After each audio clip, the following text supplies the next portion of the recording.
Que dit la Bible du sexe avant le mariage ?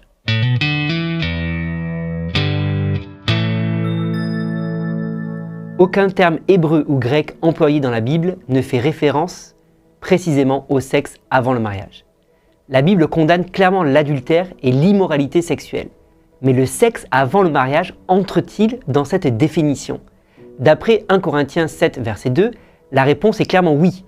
Toutefois, pour éviter toute immoralité sexuelle, que chaque homme ait sa femme et que chaque femme ait son mari. Dans ce verset, Paul présente le mariage comme un remède à l'immoralité sexuelle. Pour résumer, 1 Corinthiens 7, 2 dit que puisque les hommes ne savent pas se contrôler et qu'il y a tant d'immoralité sexuelle hors mariage, ils doivent se marier pour satisfaire leur passion d'une manière conforme à la morale. Puisqu'un Corinthiens 7, verset 2 inclut clairement le sexe avant le mariage dans sa définition de l'immoralité sexuelle, tous les versets bibliques qui condamnent l'immoralité sexuelle condamnent aussi le sexe avant le mariage comme péché. Le sexe avant le mariage fait partie de la définition biblique de l'immoralité sexuelle. De nombreux passages des Écritures disent que le sexe hors mariage est péché. La Bible enseigne l'abstinence avant le mariage. Les rapports sexuels entre un mari et sa femme sont la seule forme de sexe que Dieu approuve. Trop souvent, nous nous concentrons sur l'aspect récréatif du sexe à l'exclusion d'un autre aspect important, la procréation.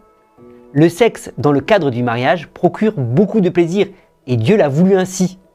Il veut que les hommes et les femmes aient du plaisir à leur activité sexuelle dans le cadre du mariage.